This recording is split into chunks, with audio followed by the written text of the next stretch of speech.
Welcome back, ladies and gentlemen. I'm Marcus Aurelius, and this is Anvilquested. I really thought I could get through the discussion of my plans in just one episode, but apparently not. So here we are, entering episode 4, episode 5 really, if you count the appendix as an episode, and we haven't actually started playing the game yet. I find that really funny. But once this part is over, things will move a lot more quickly. So in the last episode, if you haven't watched it, I recommend you go and do so, otherwise you will be horribly lost. I explained the first few floors of my fortress, the trading area, the stockpile area, the military areas, which you're looking at now, and we will continue down. So this is an area that, at least as far as LPs are concerned, is unique to me. And I do this in all of my forts, regardless of if I'm playing on my own or if I'm recording. Now, everybody has an area for coffins, for dead dwarves, and I am no different. This is my area for dead dwarves. But that's not what's important. What's important is the rest of this area. So these two halls, to the north and the south, are going to be my halls of wonders. And what I'm going to do in these halls is I'm going to put special stockpiles that only accept artifacts. And I'm going to make sure that no other stockpile in my fort accepts artifacts. So all artifacts will go here. And I will set these rooms as meeting areas for the dwarves so they can come and hang out and have a good time and chat with each other while gazing upon these amazing artifacts. Now, of course, this will only be non-furniture artifacts, like bracelets and stuff like that. All furniture artifacts, if you'll notice, I have built my staircase to be 9 squares, but the middle one doesn't have a staircase. So I'm going to put all furniture type or grates, or basically anything you have to place artifacts in this middle part, so that every dwarf who walks up and down the stairs will see it and get a happy thought from it. Obviously, there's a lot more of them that I'll probably have artifacts, and so what I'm also going to put there is amazing statues, maybe made out of gold or whatever the best and most valuable statue I can find, maybe encrusted with some gems, who knows. And by my masterwork guys at that point, so they'll tell a good story. So those are my halls of wonders. Next, I have the Hall of Heroes. And what I'm going to put here is memorials to every military dwarf of my fortress who falls in battle. Now, I don't know how much experience you have, but what these memorials will say is, you know, here lies so-and-so, he was slain by this and that on this day, and then it'll say something about their personality. Like he was one with iron, or he really liked shirt, or he really enjoyed wheelbarrows. Just something interesting about the dwarf. And so this is the hall for all the memorials to them. But I'm not just going to memorialize my fallen heroes. I'm also going to memorialize down here. This is the Hall of the Honored Enemies. And we are going to honor all of our magnificent enemies that we have slain. Now, when I say magnificent, what I mean is enemies that have a name. Because we're obviously not going to memorialize every little goblin that comes into our fort, but things like forgotten beasts, semi-mega beasts, mega beasts, things that have names, titles, histories. If you do a memorial to them, it'll say, first of all, what they did in their life, and a little summary of them, but also it'll say who killed them, which one of my dwarves killed them, and how. And so that's really cool.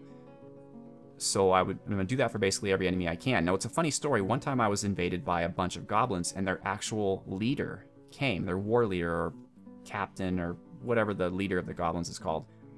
And so I thought, hey, let's put a memorial up to that guy, because he's something. You know, he leads all these goblins.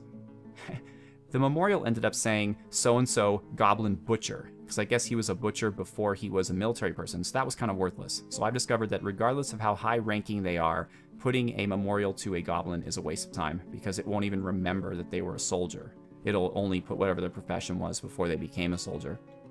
So again, forgotten beasts, semi-mega beasts, and mega beasts are all going to go. There's going to be memorials to all of them here, so that after we've slain many of them, my dwarves can go back and they can look at all the amazing creatures that we have conquered. And of course, both of these areas will also be set as meeting areas, so my dwarves can hang out and get happy thoughts from seeing the memorials. I don't know if they get happy thoughts or not, but it's a cool idea. I like to have multiple meeting areas because I don't like my dwarves to get too cozy with each other. And if you only have one meeting area and a lot of idle dwarves, they are going to all get really attached to each other or start hating each other, and that leads to unhappy dwarves. So I figure the more spread out everything is, the better. And finally, this is what I call my Hall of History. And what that is this room is going to have 12 smooth pillars. And as every year passes, we might be a little late on the first year sometimes, but as every year passes, I'm going to have my best engravers engrave on them. And the idea is to have each one represent what took place in that year. That doesn't actually work the way the game is set up right now. I'm actually kind of disappointed with how the stories go in the game with engravings and artifacts and masterwork items, because what it'll do instead is it'll focus on things that happened maybe 100 years ago in that particular land that you live in. So we live in the jungle of nature, which is the foresty area to the west, and the Great Walls, or the Grand Walls, which is the mountain area to the east. So if 100 years ago, some elf slayed some troll in this region, like pretty much every engraving our dwarves make is going to be about that. And that really bugs me. I mean, yes, some of them will be about the king or queen of our nation. Some of them will be about the mayor. Some of them will be about whoever became the captain of the guard, stuff like that. But they're relatively rare. Mostly it's about the local history of the area. And I feel like that's kind of dumb. I wish the game focused more on what took place in your fortress most recently. So put weight toward recent things. So if there was just a goblin invasion and one of my military dwarves slayed 3 goblins, I feel like most of the engravings should be about that attack and my specific dwarves who fought in it and the victories they won, or anyone that was fallen. I feel like the engravings should focus on recent events instead of like long ago historical events that really have no relevance or bearing to this fortress. But unfortunately it doesn't do that. So while I would love these to represent the year in which they were engraved, quite possibly they're all going to basically be the same. But still, for RP reasons, every year 2 of these are going to get engraved. And so I have enough right now for 6 years. If it goes beyond that, I of course can expand in either direction. And that's what all of these rooms are intended to be expandable if necessary. The only one that can't really expand is the graveyard. As I'm channeling out some stuff over here, I mean, it could still expand down here. It could expand up and down. So there's ways around it, or I could just build another graveyard further down the mountain or underground. We'll see. So that is my Hall of, I guess, History is what I would call it. My floor of history. So this is my living area, and I just have enough bedrooms for about 125 dwarves. Now, that should be enough because even if you have 200 dwarves, a lot of them tend to get married, and married couples live in the same room. So this should be enough, but if it's not, I can always build more housing further down. But this is going to be our grand dining hall. These little alcoves, again, are for statues once I get them. Same with these. And so this will be our just supreme dining hall. This is going to be for prepared meals, and this is going to be for drinks. This up here is our hospital. These 2 are for wells. We're going to have a cistern, and this is our general fortress water area where people are going to be able to get water for whatever reasons they need water. Wells here. This is a little maintenance hatch down, and I'll show you that in a bit.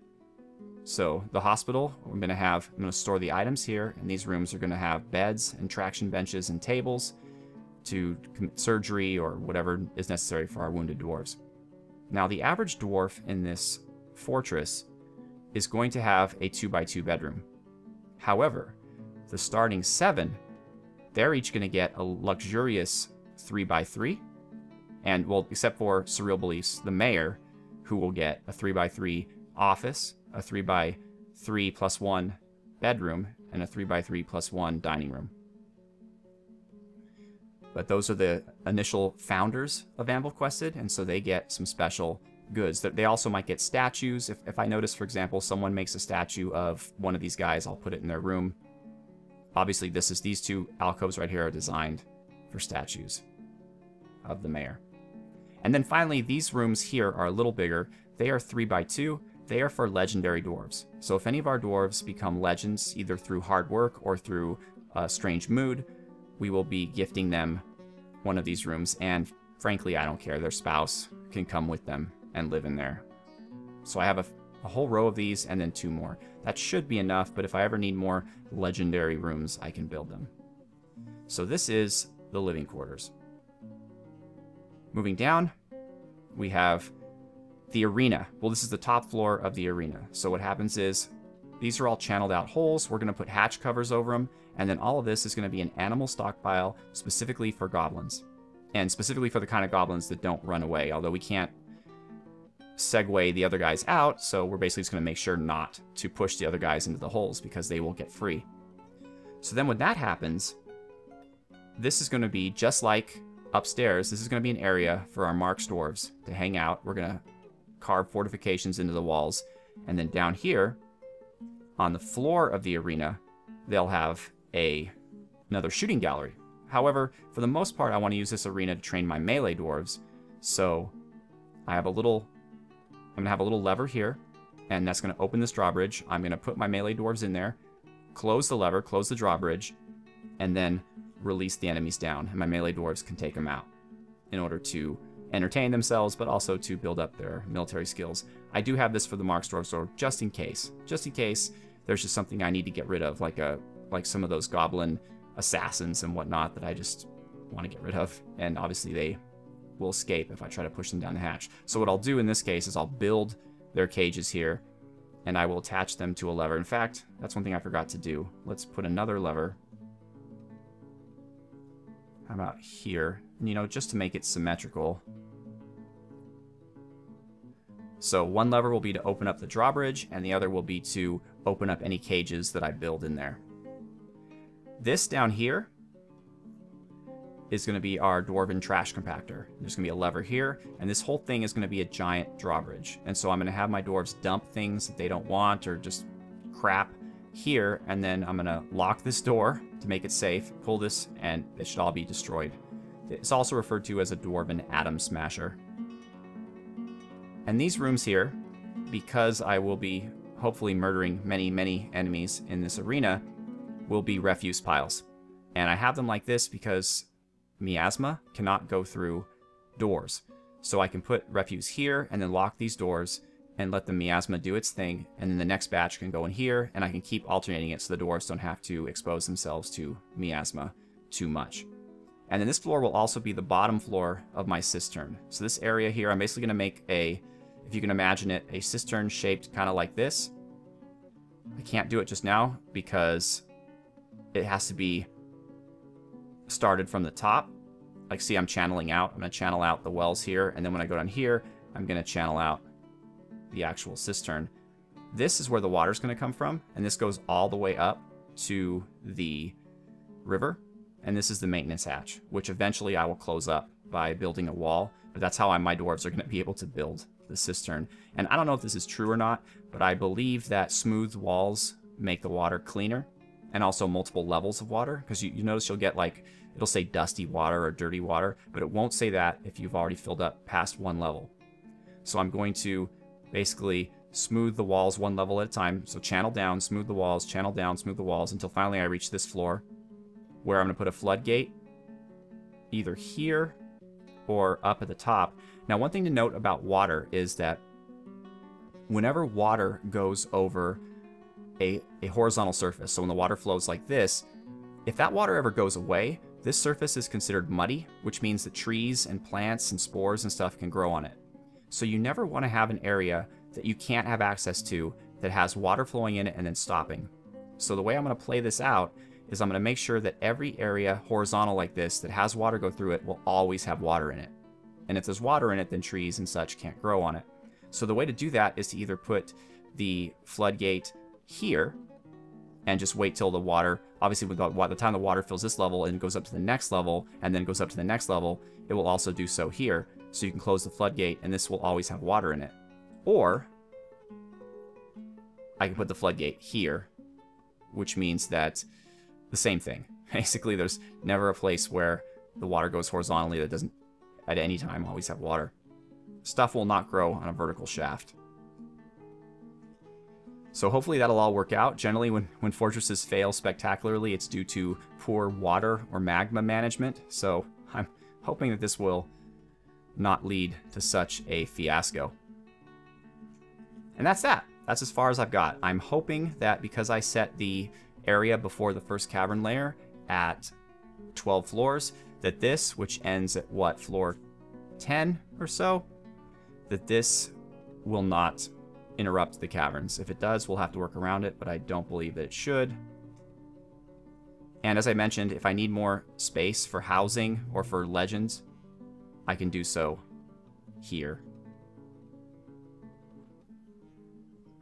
So you'll notice I have none of these areas actually designated to be dug out. That's because, again, time is of the essence. So the first thing I'm going to do is dig out this area, these 4 little rooms, and these 3 big rooms, and these 2 little rooms. And that'll be this will be where my dwarves will sleep. It'll be like immigrant housing. This will be where they'll hang out. This will be my initial dining hall. And this will be where I store, at the beginning, everything. And then this will be my first, mason's workshop, mechanics workshop. And I may make one of these kitchen and still and just open it up, because my kitchen area and my food storage is going to be here. Remember, I'm keeping my prepared food and my drinks down at the dining hall, but everything else is going to be stored here. Which is funny sometimes, because the dwarves might skip the dining hall entirely and just come and eat food directly from the storage area, but I don't really mind if they do that or not. So that is the layout of Anvilquested, and that is how things are going to go. In terms of the outside, I'm building a channel right here. The purpose of that is I'm going to build a wall around this and a drawbridge, and then I'm going to go up and build a ceiling right away, so that I am completely secure in case. I've heard sometimes in this version you can get an invasion in the first year, which was unheard of in previous versions. That'll just keep my dwarves safe. But eventually, I want to have another wall a little bit wider. Maybe it goes out this far, and it'll be a double wall with 2 levels of blocks, so it'll be hard to climb, and then fortifications on top of that. Or I might make it impossible to climb completely and build the fortifications 1 row out, which I think is acceptable. I think that will keep climbing creatures in. So that means we'd only be vulnerable from flying creatures, at least from this entrance, and this area would be able to be closed off with the roof if necessary. It's way too much work to roof off the whole thing. And again, I'm going to have my outdoor farm, so I want to keep it at least somewhat realistic and the sunlight, So that's the plan. I was thinking I might also build a little walled entryway to the creek, but if I have my cistern going, my dwarves are going to have plenty of water. And one thing I never do is use fisher dwarves. I never fish. I just find fishing to be a hassle. Some fish attack your dwarves. It always tends to run out of fish. Like they'll get, oh, there's no more fish left. And so I find fishing to be kind of a pain in the butt. So I just never do it. I disable it on all of my guys. So that's that. There's a little bit of time left. So let's take a look at Dwarf Therapist. So here's my starting 7. I also have custom professions to make it easier to manage my dwarves. Every dwarf who arrives as a migrant will first be given the unassigned task. And what unassigned does is I'll just show you on one of these guys who has the least amount of stuff. Well, okay, Ursula is a mason and a stone detailer, so I'll just have to remember that. So if I set her as a unassigned, what I give unassigns is they get masonry, because they're going to be building walls mostly and building blocks. I give them wood burning, plant gathering, furnace operating. So basically they're going to smelt all my metals, they're going to make all my charcoal, they're going to gather all the plants that I need. They're all mechanics and architects, and then of course they have all the hauling laborers. So these guys are going to be the vast majority of the fortress at any given time, and they're going to do all the little things that need to get done and need to get done quickly. I have a special designation called unassigned indoor, and that is exactly the same, except it doesn't have plant gathering. And that's because later on in the game, when the outdoors are dangerous, I don't want to send out 50 unassigned and have them all killed. So I'll pick maybe 3 of them, and I'll have them set to outdoor, and they'll go out and they'll risk their lives gathering plants, but the rest will stay safely indoors. So I also have what I call soldier. Now, soldier is anybody who is going to be beelined to go to the military.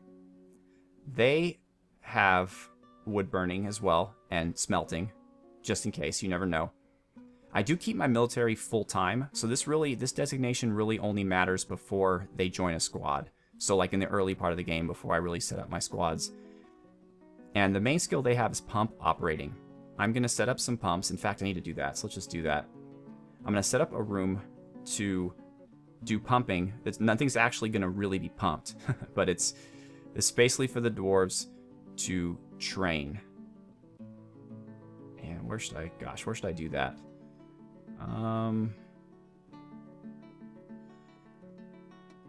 I guess we can go here. So we'll have a little hallway here. And it's just, all you need is a small room.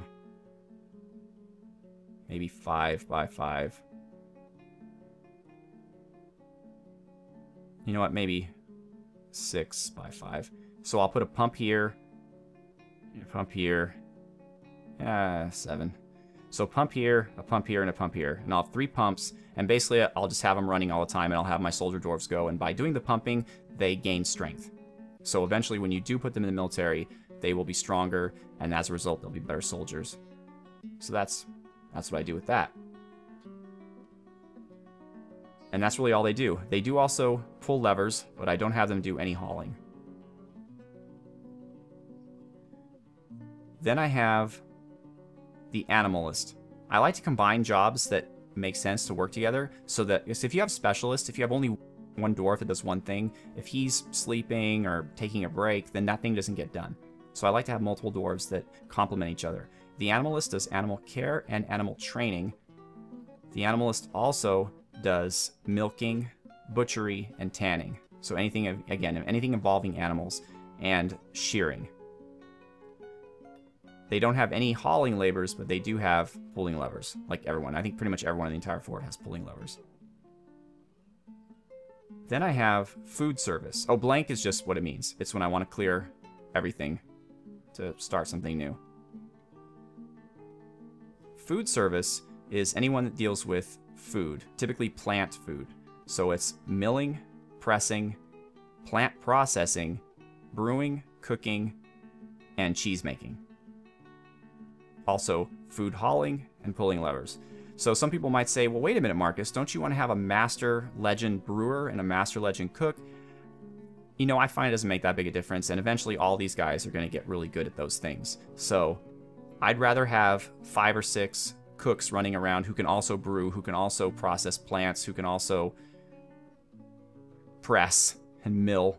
That way, again, no jobs sit idle, and no dwarves sit idle, because even if we have one guy busily cooking in the kitchen, the other 4 at the time can do other things. So again, I like to combine similar jobs. And then finally, we have the role of nurse.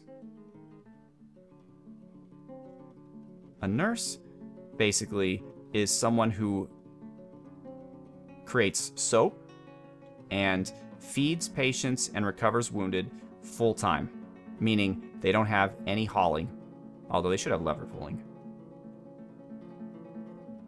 Well, I wouldn't do that there, though.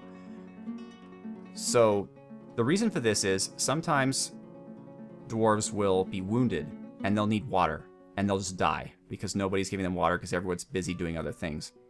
So this position lives to feed dwarves, basically lives to recover wounded and feed prisoners, or not prisoners, but yeah, well, it includes prisoners, but mostly the wounded. And that's because no matter how busy everyone else is in the fort, you need somebody who takes care of your wounded and make sure they don't die. And that's the purpose of that role. And I'm going to clear all this so Ursula goes back to what she should be. And I'm going to go to my nurse custom job here, and I'm going to put lever pulling. Okay. All right.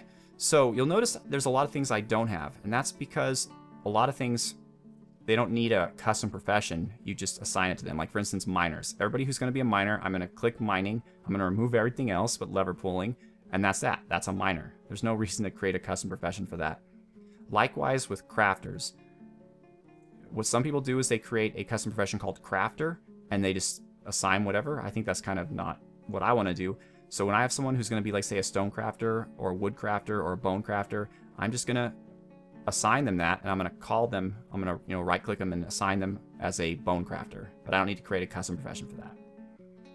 And doctors, obviously I'll call them doctor, but you can't set a custom profession, because what if someone's really good at diagnosis but really sucky at setting bones? Well, you don't want to have them all of it, and you don't want to create 5 different doctor professions.